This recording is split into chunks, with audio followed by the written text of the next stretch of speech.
Bien. Eh, Dentro de las cosas que surgieron que me preguntaban, más o menos creo que el ejercicio 2 más o menos todos han llegado a poder dar una respuesta. En algunos casos faltaba todavía hacer los diagramas del reticulado distributivo, pero más o menos el razonamiento estaba correcto. En algunos grupos empezaron a discutir lo de los divisores, o sea, qué forma tienen los irreducibles del reticulado de divisores. Y en eso estaban las discusiones.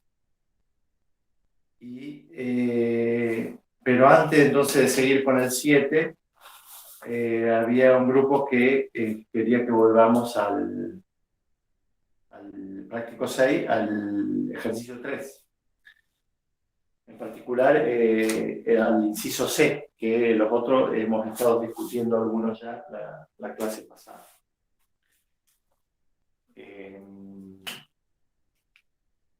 Entonces, el inciso C era, práctico 5.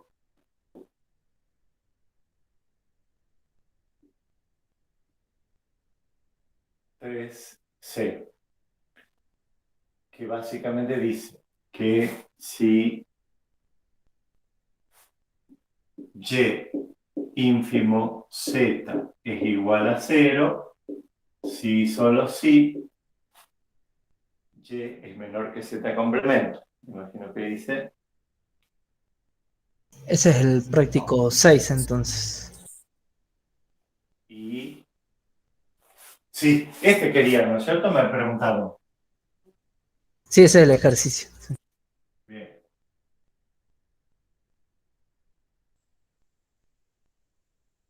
Práctico 13. Y o z es igual a 0 si solo si y es menor o igual que z.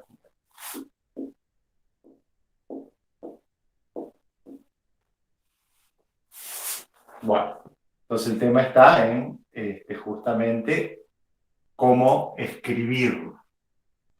Decíamos que tiene una interpretación muy geométrica, muy sencilla en cuanto al diagrama de Venn, porque esto básicamente me está diciendo que si el conjunto I intersección el conjunto Z es vacío, quiere decir que el conjunto I está contenido en el complemento del conjunto Z. ¿Está bien? Entonces, a nivel de teoría de conjuntos, que es una forma muy aproximada de pensar, porque al fin y al cabo, si fuese finito, es una álgebra de conjuntos, el álgebra de Boole. Entonces, eso ya nos da idea. Pero bueno, hay que obtener una prueba en términos de los axiomas de las álgebras de Boole. Bueno, entonces tratemos de hacer el implico perdedor.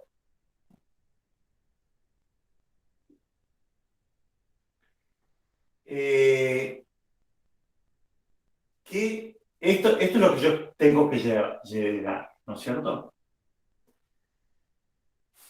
Obviamente que cuando tengo un menor igual y voy a operar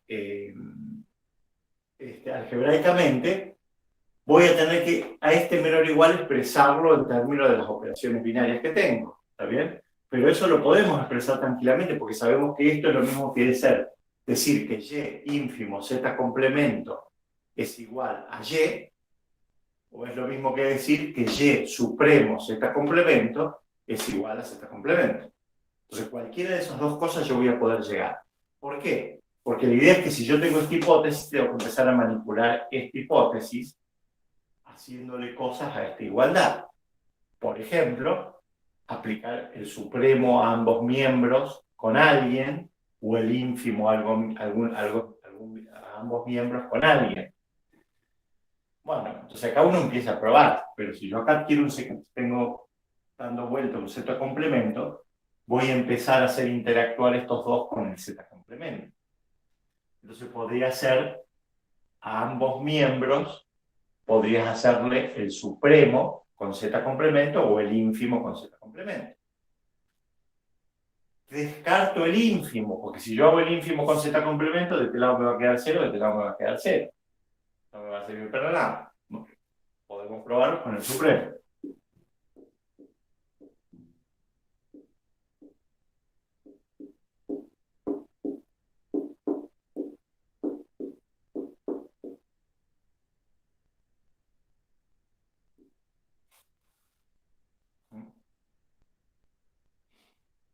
Y bueno, ahí ya estamos más cerca de lo que necesitábamos ahí, porque bueno, ahora estamos, por supuesto,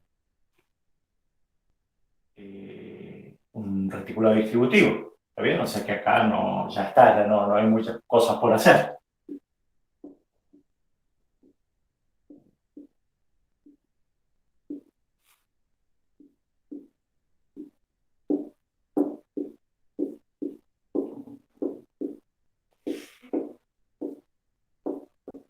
Obviamente utilizo la propiedad que z complementa 0, supremo cualquier cosa, es ese cualquier cosa. Y bueno, ya hay que empezar a ver lo que se tiene, ¿no? Acá tengo el 0. Todos son 0 sub b, digamos. Entonces, fíjense que me queda que z complemento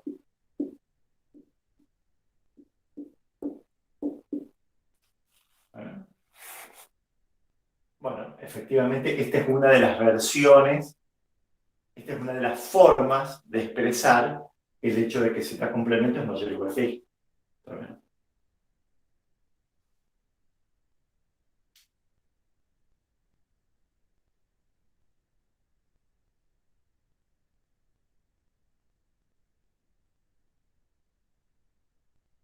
Bueno, ¿estamos? Ahí no quedó un ínfimo con el 0, y eso no sería 0 Sí. en el renglón del medio. No, perdón. Bien, están atentos. Yo hago errores, yo cometo errores, justamente para que estén atentos. Fíjense que cuando aplico el supremo, acá tengo el supremo con i y tengo el supremo con z. Si fuese que me queda esto, chau, no me sirve el razonamiento, si me fue todo, porque acá me queda 0 igual z complemento. Algo anda mal. Bueno, cuando yo acá apliqué distributiva, acá puse el supremo y acá puse el ínfimo, y este es supremo. Claro, sí. Ahí está. ¿Está bien? Entonces este no es el 0, este es el 1. Y entonces sí, efectivamente, si yo hago cualquier cosa ínfimo el 1, me queda cualquier cosa. Bien por estar atento. Eso, siempre estén atentos, porque yo, estas cosas, cuando ya me doy cuenta cómo hacerlo, pongo en modo mecánico y tengo una dislexia, pues no sé cómo se llama esa cosa que uno quiere escribir una cosa y poner la otra. Y entonces en modo mecánico continuamente hago estos errores, así que más vale que estén atentos a lo que escribo.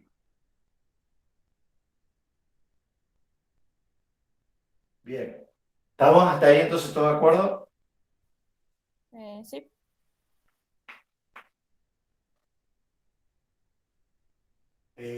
Bueno, ¿qué hacemos con la vuelta ahora? Propónganme ustedes.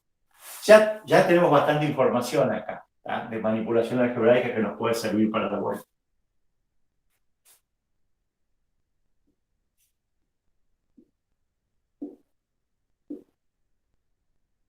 Tenemos esto. Entonces escribámoslo, porque una posibilidad está que este razonamiento nos sirva para la vuelta. A veces sirve, a veces no. ¿Está bien? Es lo que discutíamos con Guido la clase pasada. Depende de qué propiedades usa y cómo articula uno lógicamente el razonamiento. A veces uno se puede dar vuelta al razonamiento, a veces no se puede dar vuelta. Pero básicamente tenemos esto, ¿no es cierto? Que i sea menor o igual que z, tenemos como hipótesis que z complemento supremo i es igual a Z complemento.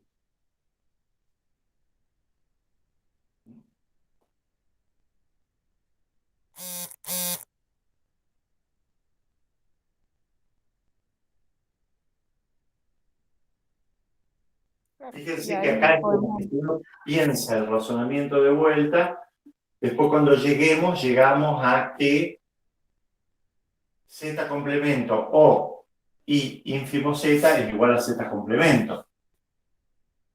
Y ahí ya no es tan fácil una cancelación. Y ahí es donde el argumento de vuelta se me complica. Porque no es como en los números enteros, que si yo tengo que algo más C es igual a algo más C, tacho el más C y me quedan igual. No, acá no. La ley de cancelación vale, pero en términos distintos. Para tener la ley de cancelación tenemos que tener el O y el I, que no es el caso. Entonces ya, como que al menos no es tan directo el razonamiento inverso. No sé si se lo... Ahí no podríamos aplicar Z ahí, o sea, hacemos el ínfimo de Z complemento o supremo I y también lo aplicamos en el otro término. Bueno, probemos.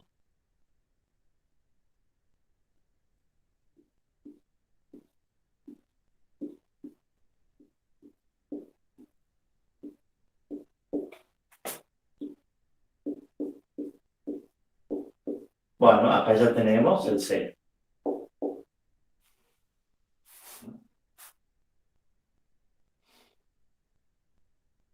Bueno,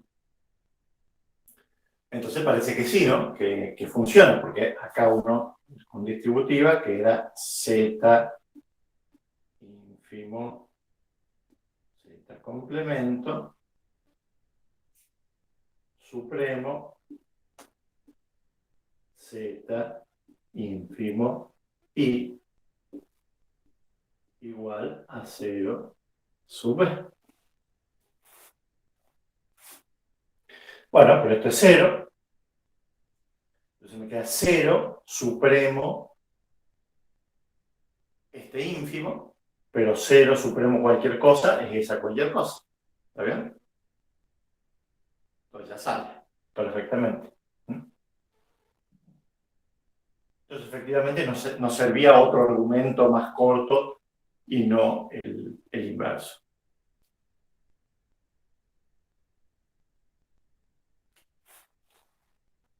Acá es 0.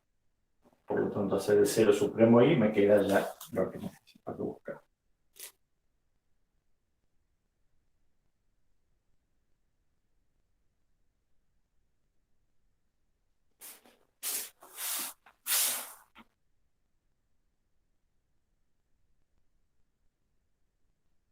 Bien.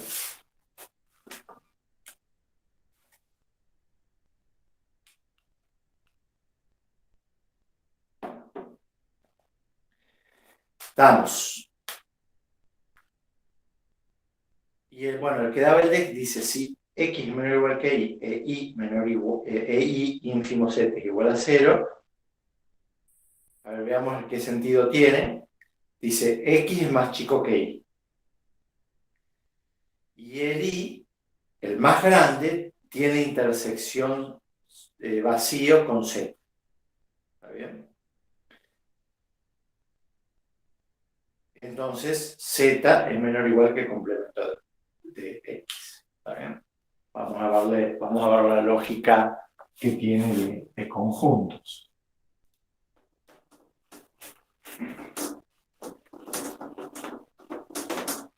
La situación que uno está pensando es, el I es el más grande, tengo el X y el I más grande.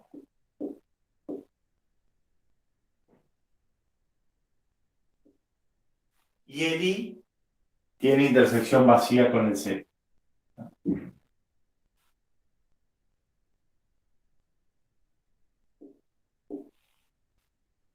Entonces lo que me dice es que el I es menor o igual que Z complemento. Y sí, efectivamente, porque el Z complemento es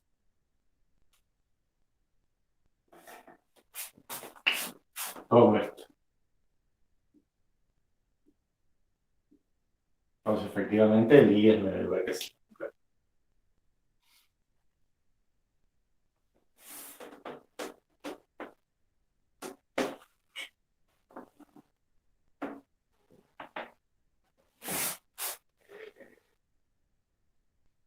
Bien. Alguien me dice Z igual a I complemento. Si Z es igual a I complemento, no sé por qué tiene que ser igual.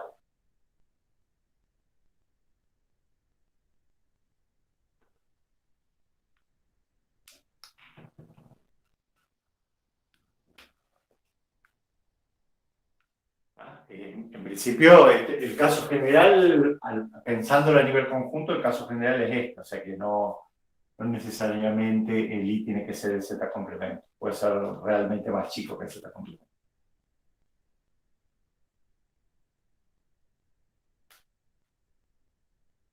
Bueno, y entonces, ¿cómo arrancamos?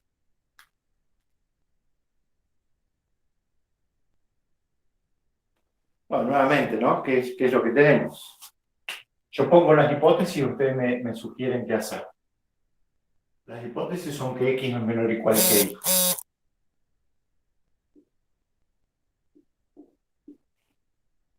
Esa es una hipótesis. Y la otra hipótesis es que Y ínfimo Z es igual a Z.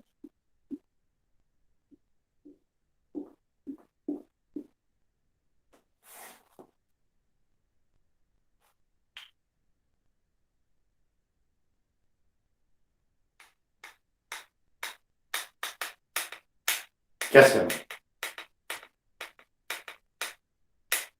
Sugerencia.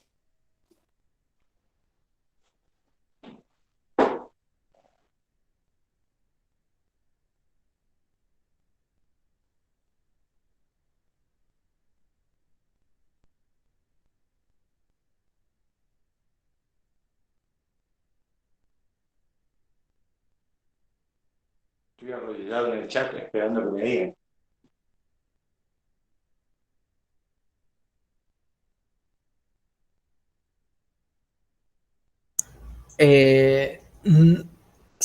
Al menos sí, o sea, sé que tengo que utilizar de alguna forma X complemento y Z para poder llegar a eso.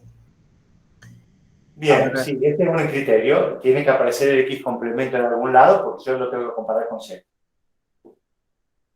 sí. Bueno, hagámoslo aparecer. ¿Cómo lo podemos hacer aparecer? Ahora también el tema es que tiene de alguna forma desaparecer el I del segundo del igual para que aparezca el cero. El Y, O sea, X supremo I igual a I, el I del igual tiene que irse para que pueda aparecer el cero de I ínfimo Z. sí, pero bueno, qué sé yo, hay muchas maneras de utilizarlo esto, ¿no? Pero bueno, podemos probar empezando a que aparezca el Z, digamos. O sea, yo quisiera ver que Z, por ejemplo, que Z ínfimo X complemento es igual a Z, por ejemplo, eso podría ser algo a lo cual quiero llegar. Entonces, bueno, hagamos aparecer el Z complemento en algún lado. Elijan una y le metemos Z complemento. Esta tiene el Z. Metámosle a esta Z complemento de alguna manera.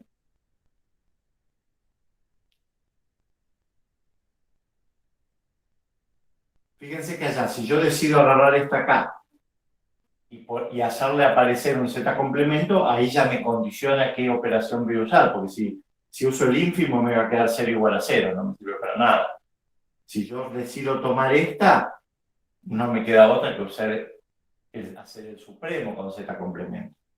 Entonces quedaría Z complemento, supremo, y ínfimo z complemento igual a z complemento supremo 0. Bueno, entonces acá de nuevo ya opero a ver qué cosa queda. Acá sabemos que queda el z complemento y acá sabemos que queda z complemento ínfimo i, supremo i, ínfimo z complemento, ínfimo z complemento. O sea, z complemento. O sea, fíjense qué interesante, no me sirvió para nada. A ver, acá me sugieren otra cosa. Bien, vamos a hacer una del éxito. Porque está claro que lo que yo propuse no sirvió para nada. Porque acá me queda por absorción z complemento igual a z complemento. Intento fallido. O sea, así intentar actuar esta con z complemento, no sirve. Vamos a ver lo que dice Alexis. Dice, hacer el ínfimo, arriba el ínfimo con z. Entonces acá tengo z ínfimo x supremo i igual a z ínfimo i, y hacer el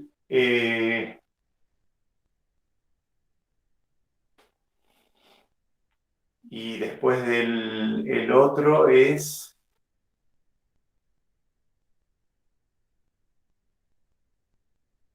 i ínfimo z o z complemento. Ajá. Y a z ínfimo i igual 0. Ah, bien, claro. Acá tenemos el tema de que esto nos va a permitir usar esto. Entonces sigamos efectivamente operando. Acá tenemos z ínfimo x supremo z ínfimo i igual a z ínfimo i igual 0. ¿Está bien? Puse bien, ¿no? Z ínfimo i es 0. Y entonces efectivamente acá tenemos esto es 0, esto es 0, entonces ¿qué me queda? Que z ínfimo x es 0.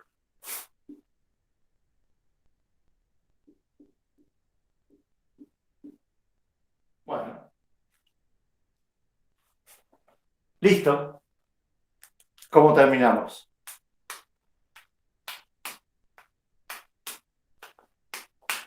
¿Por qué ya está?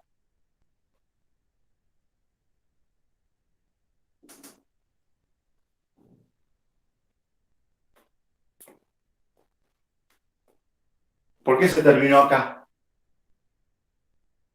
¿Qué usamos ahora?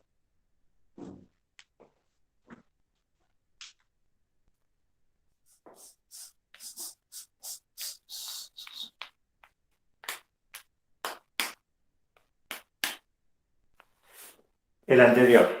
Correcto. ¿Está bien? El anterior me decía que si y ínfimo z era igual a 0, entonces y era menor o igual que z complemento. O sea, si x ínfimo z, o si z ínfimo x menor o igual que 0, entonces, por el c, z es menor o igual que x complemento. O x menor o igual que z complemento, las dos cosas.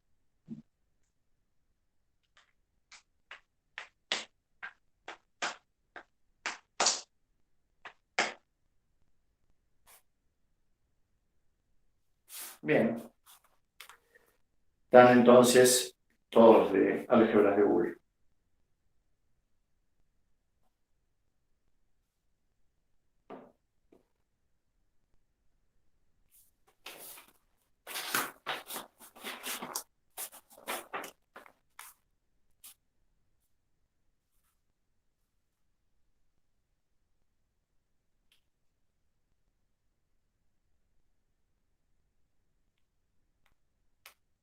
Bien.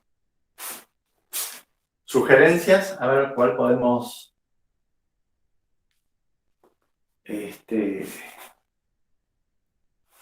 abordar ahora.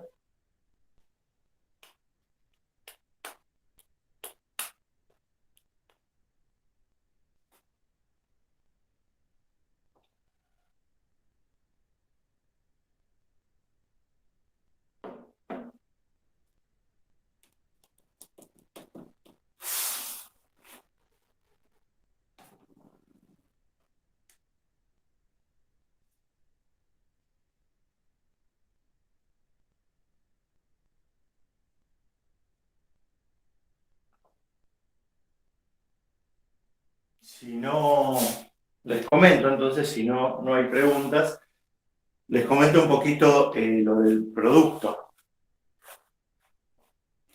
Hay varios ejercicios que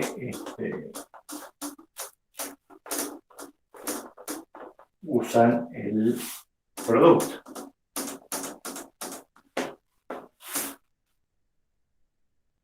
Lo que es el producto de reticulados, ¿está bien? Entonces, en general, en el álgebra, por supuesto, uno de los procedimientos principales que se utilizan en el álgebra es buscar la manera de, cuando uno define una estructura abstracta, generar nuevas estructuras abstractas a partir de estructuras abstractas más básicas. Hay muchas operaciones que permiten hacer eso, que son fundamentales en el álgebra. Una de ellas, digamos una de las principales, podríamos decir, es obtener a través del producto directo nuevas álgebras. Entonces eso significa no solo hacer un producto directo de conjuntos, de los conjuntos involucrados en esas álgebras, sino tener que definir de qué manera se proyectan las operaciones definidas sobre cada una de las álgebras en el álgebra nueva que estoy definiendo, que tiene como universo el producto cartesiano de los dos universos de las álgebras más chicas. En nuestro caso, todo funciona bien porque estamos definiendo una relación, lo que es el poset reticulado se define a través de una relación. Entonces yo puedo tomar la relación que se forma en el producto directo comparando complemento a complemento. ¿Y cuál es la ventaja? La ventaja que tiene es que tomar una relación componente a componente, quiere decir componente a componente, la propiedad, si la reflexión original, la relación que tenía sobre el conjunto A era reflexiva y la relación que tenía sobre el conjunto B es reflexiva, yo tomo sobre el conjunto A por B la relación coordenada y va a ser también reflexiva. ¿Está bien? Entonces se proyectan las propiedades de cada una de las relaciones chicas en la relación grande. Y lo mismo con las operaciones. Como las operaciones supremo e ínfimo tienen una definición, tan definidas o tan caracterizadas a través de ecuaciones, las ecuaciones que definen el álgebra de Boole, reticulado, etc. Entonces, si la operación en cada componente es, pongámosle, asociativa, cuando yo define la operación sobre el producto, va a seguir siendo asociativa. ¿Está bien? Entonces, es una forma bastante práctica de definir nuevas álgebras. Vayamos a un caso concreto y veamos cómo se define la relación y cómo se definen las operaciones. Imagínense que estamos haciendo el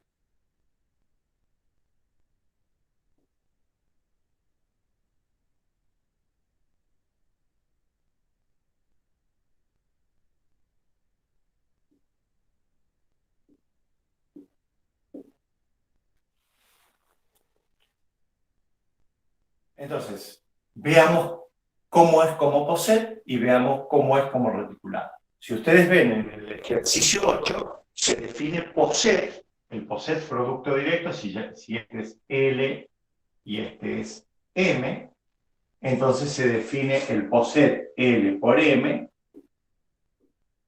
con la relación menor o igual. Y esta relación menor o igual, que acá está, utilizo un simbolito.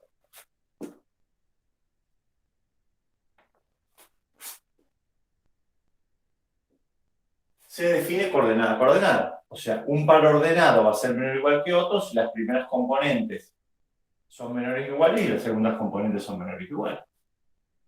Bueno, entonces, ¿qué significa?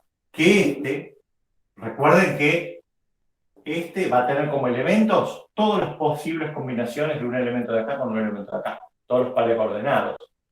Bueno, pero entonces si yo voy a organizarlos por el menor igual, componente a componente, el más chico va a ser el par formado por el más chico del primer reticulado y el más chico del segundo reticulado.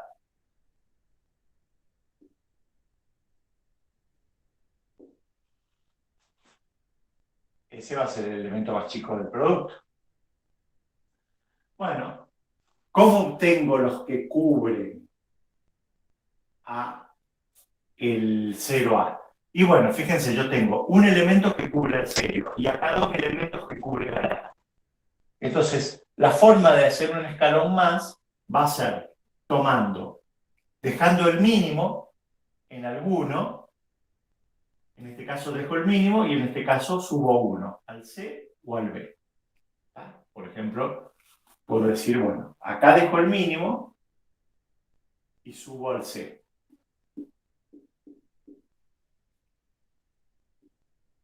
Acá dejo el mínimo y subo al B.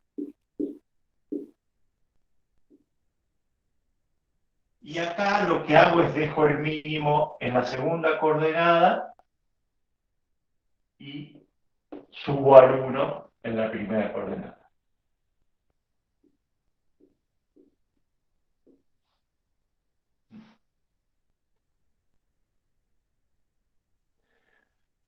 Bueno, entonces fíjense que ahora, nuevamente, estamos construyendo un reticulado. El supremo en este reticulado va a tener que ser el supremo en este reticulado componente a componente. Entonces, si yo quisiera ver cuál es el supremo de estos dos. Bueno, me fijo, la primera componente de este es el 0. La segunda componente de este es el 0.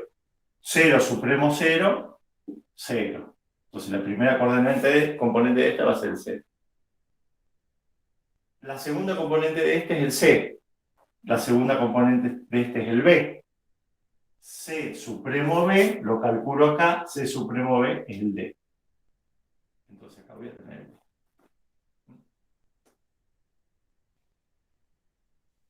Bueno, lo mismo acá.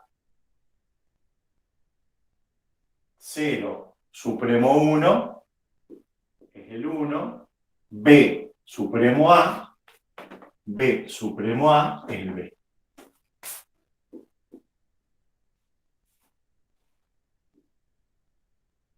Y aquí lo mismo. 0, 0 supremo 1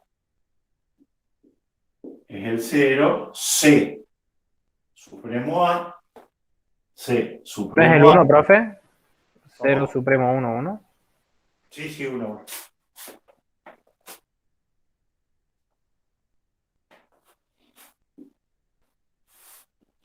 C supremo A es C.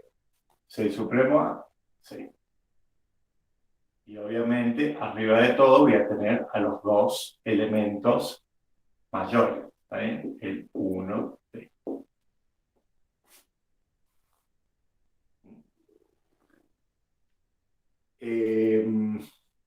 Entonces, fíjense que, ¿qué estamos diciendo? Estamos tomando, por un lado, el producto cartesiano, o sea, todos los pares ordenados que tienen el primer elemento de acá y el segundo elemento de acá, pero las estructuras de cada una de las componentes proyectan una estructura en el producto cartesiano. Por supuesto, de la misma especie, porque estoy tomando el supremo, coordenada a coordenada, el ínfimo, coordenada a coordenada, el menor igual, coordenada a coordenada.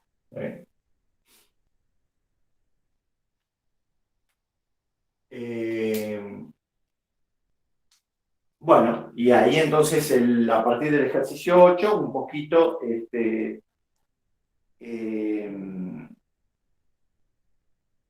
hablan un poco de esto y pide encontrar varios productos, pero bueno, está bueno hacer un par para familiarizarse con esa estructura.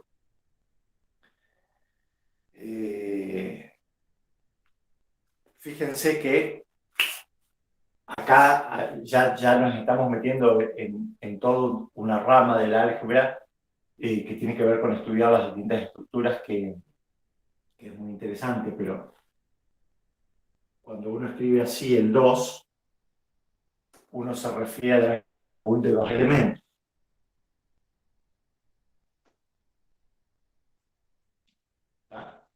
Entonces, si tenemos el producto, podemos pensar en el producto del álgebra de dos elementos por el producto del álgebra de dos elementos. ¿Qué vamos a obtener?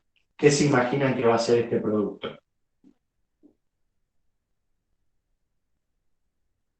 ¿Qué reticulado va a ser este producto? Partes de AB. Partes de AB. Correcto. ¿Ah? Esto es isomorfo a partes de AB. ¿Está? Y en términos generales, así como dijimos que toda álgebra de Boole finita es de la forma partes de AB, de la misma manera podemos decir que toda álgebra de Boole finita es de la forma 2 a la E. Es la representación de los conjuntos como mapas de bit. Si cuando representamos un conjunto como un mapa de bit, es decir, a cada elemento del conjunto le pongo un lugar de memoria y le pongo 0 si el elemento no está en el conjunto y el 1 si está en el conjunto, tengo una representación de los conjuntos como mapas de bit. Bueno, el isomorfismo entre partes de AB y 2 a la N, donde 2 es justamente esta altura de Boole.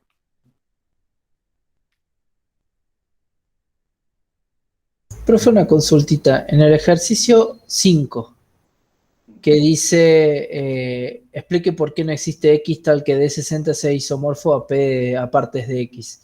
Sí. Eso yo lo vi como que, digamos, por ejemplo, partes, de 30 es isomorfo a partes de 3 en este caso, creo, porque,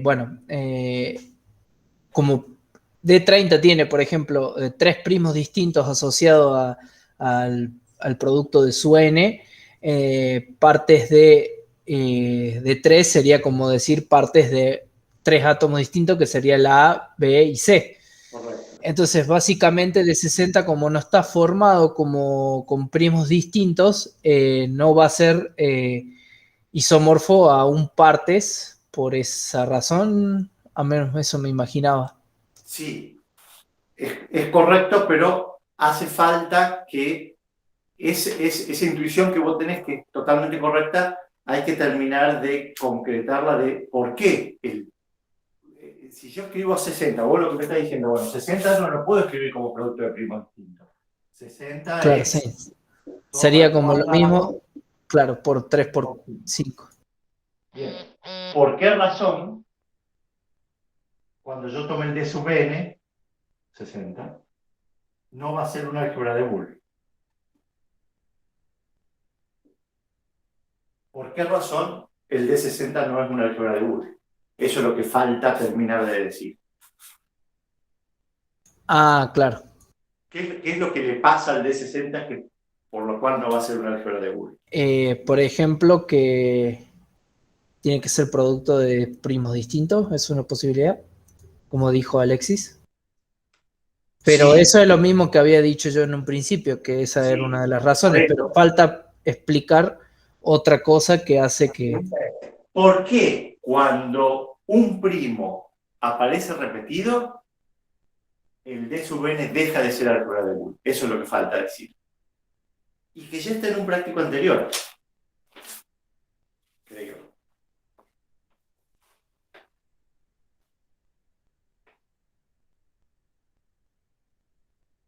O lo estuvimos discutiendo, de cuándo era complementado el D sub n. Porque si tiene un primo potenciado, ese número no va a ser complementado. Sí, lo vimos en un ejercicio. Y una álgebra de Boole tiene que ser complementada, ¿verdad? El tema es que el 2 al cuadrado, en este caso, o el 2, si yo tengo un 2 al cuadrado, el 2 no es complementado. Ese es el análisis que habíamos hecho.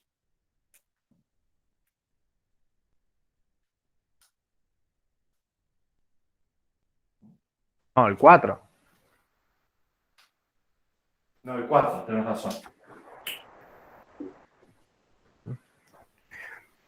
Igual, yo también lo saqué al ejercicio 5 dando el cardinal de los descendientes de los irreducibles. Así como lo que yo digo que el cardinal de los decrecientes irreducibles de un partes de algo siempre va a ser una potencia de 2. Sí. Siempre el cardinal va a estar alrededor de la potencia de 2. Y cuando saco el cardinal de los irreducibles de 60 me da 12. Sí. Entonces ahí...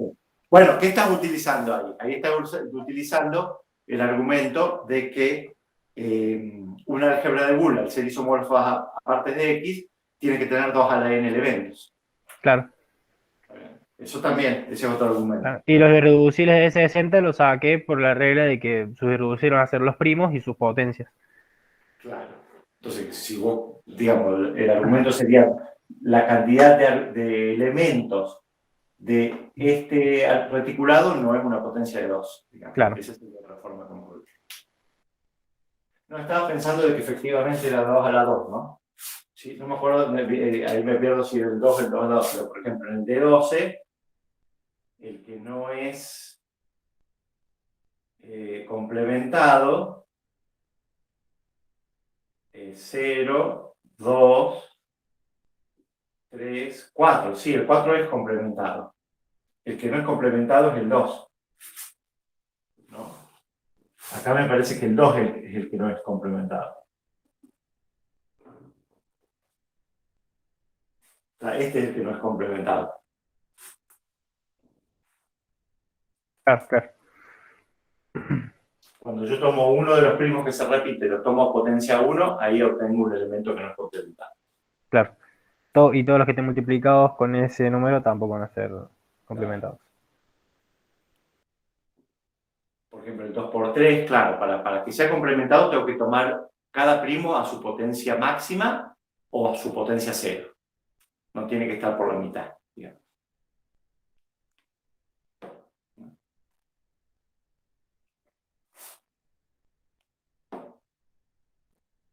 Bien. Bueno,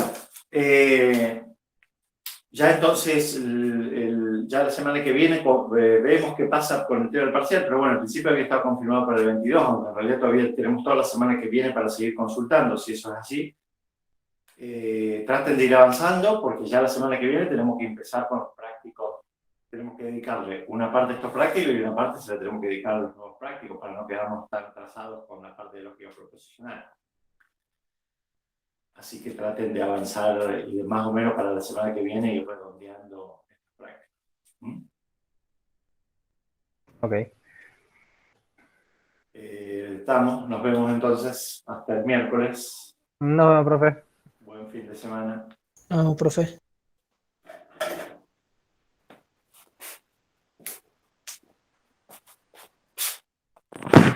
Entra toda la parte 1 al parcial, ¿no? En el parcial entra la parte 1, sí, correcto. Todo lo que es teoría reticular y álgebra de Boole. Chao, profe.